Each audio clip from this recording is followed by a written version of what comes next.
Today, we're gonna look at 5-ish affordable tools that will help make you a better woodworker. I'm gonna be completely honest, you don't need these tools, but they will make your life in the workshop a whole lot easier, especially number 5. That one will save you some headaches. In my shop, space and money are at a premium, so everything needs to have a dual purpose, like this doweling jig. You may be thinking, this is just a doweling jig, and you're not wrong. And there are better ones on the market, that's for sure. But I like this one because it doubles as a drill guide for threaded inserts, or just to drill a straight hole. I like using a drill bit with a stop collar for this, and the kit version of this doweling jig does come with some drill bits and some stop collars. But if I'm being completely honest, these drill bits are not very good.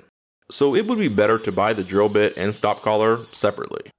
If you don't want to get any stop collars, blue tape does the trick as well. This doweling jig comes with some centering pins, which will allow you to find the center of a board, if the board is small enough. I have never used this feature before, but it is included. My favorite use for this jig is in combination with the template. This way, I don't have to do any math or try to measure things. This makes for a quicker task, only requires a little bit of setup, will save you time and frustration. Dowels are a great joinery method and make for an easier glue up as well, as wood glue alone can tend to cause boards to slide around. Not every tool looks the part. Like, this might look like a straw, but it's actually a finely crafted glue removal tool. Beautiful. This is so satisfying to see. The nice part about this tool is that you can get it for free. Well, with the purchase of a beverage. It even looks good in reverse. Depending on where you are, you may have to get these plastic straws on the black market. Or maybe Amazon, one of the two. Just because something wasn't made for the shop doesn't mean it can't be used in the shop, like playing cards. They can act as a spacer to ensure you don't get too tight of a fit, saving you from frustration. Maybe you built some wings and the surface isn't quite as flush as you would like. No need to worry. Just add a few playing cards and you no longer have a problem. They can definitely help you avoid marring the surface of your wood when using a pull saw. Speaking of pull saws, mine has been beat up and is missing some teeth.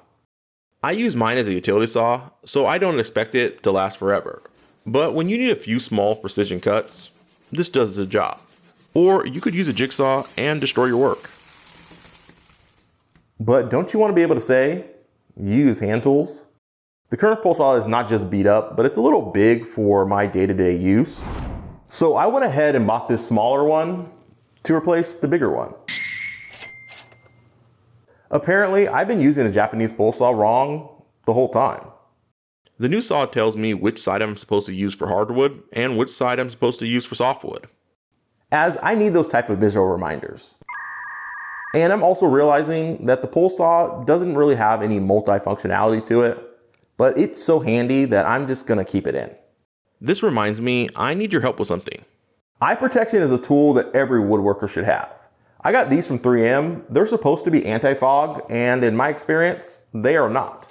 This leads me at times to not wearing them, as not being able to see what I'm doing can be worse than not having eye protection at times. So this is a question for you. Do you know of any glasses that don't actually fog up? Because I'm in need of them, regardless of the price. Well, keep it reasonable.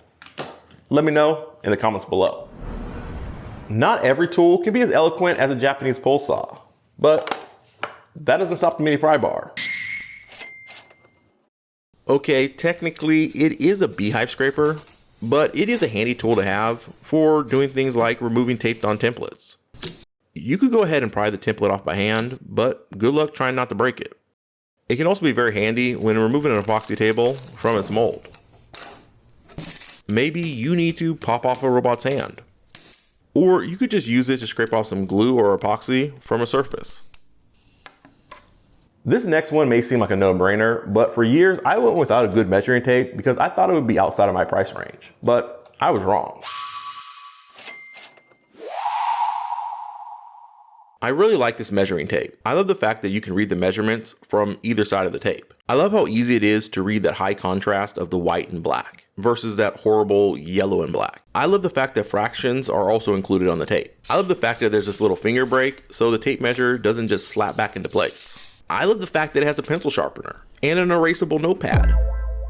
Okay, those last two features I don't ever use or care about, but this is a great tape measurer.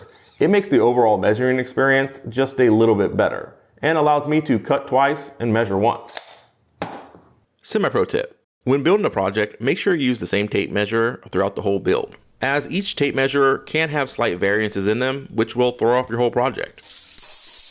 Whatever tape measure you get, just don't get this Home Depot one. Wait a second. Not for resale? Store use only? How did I get this? You can have everything perfectly measured out and have the most amazing plan in the world. But if your cut is off, your day will be ruined. At the very least, you're not going to be happy about it. Contrary to one's thinking, unlocking the bevel scale on one's table saw and moving it all the way over to 0 is probably not square. But this little tool here is going to help you out. So I went ahead and bought this set of 4 for about $25. Now here's a problem. These two are square. These two, no. This one is slightly square and this one is definitely not square. So I went ahead and ordered a slightly more expensive square that is actually squared. That's about $22. So my choice is this one. I'm gonna return these 4, but if you like the odds of 2 out of 4, roll with it.